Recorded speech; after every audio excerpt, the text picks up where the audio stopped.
இன்னைக்கு மட்டும் நம்ம விட்டுடலாம், பட் நாளையிலேருந்து கன்சிஸ்டண்ட்டாக ஃபாலோ பண்ணணும். சரி, இதோட எவ்வளோ நாள் நீ நாளைக்கு பார்த்துக்கலாம்னு சொல்லியிருக்க? நீ கவுண்ட் பண்ணுறதுக்குள்ளே டயர்ட் ஆகிடுவ. And I know you are not lazy, but எல்லாமே ஒரு ப்ராப்பர் பிளானோட பர்ஃபெக்டாக ஸ்டார்ட் பண்ணணும்னு நினைக்கிற. உண்மையாக சொல்லணும்னா இந்த மாதிரி ஒரு மைண்ட் செட் நமக்கு இருக்கும்போது அந்த நாளே எப்போதுமே நமக்கு வராது. இப்போ இருக்கிற ஸ்டேஜ்லேருந்து அடுத்த ஸ்டேஜுக்கு எப்படி போகணும்னு எல்லாமே பிளான் பண்ணணும்னு நினைக்கிற. பட் ஸ்டார்ட் பண்ணாமல் நம்ம எப்படி பிளான் பண்ண முடியும்? ஒரு விஷயம் ஸ்டார்ட் பண்ணாத வரைக்கும் அதில் உனக்கு கிளாரிட்டி இருக்காது.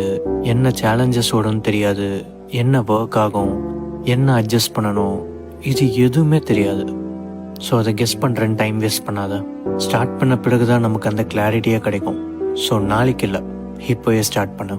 எனக்கு கன்ஃபியூஷன்ஸ் இருக்குது, எனக்கு சரியான ஒரு கோல் இல்லை, எனக்கு ஒரு ப்ராப்பரான ரொட்டீன் இல்லை. Just start. அண்ட் டெய்லியுமே நம்மளால் பர்ஃபெக்டாகவும் இருக்க முடியாது.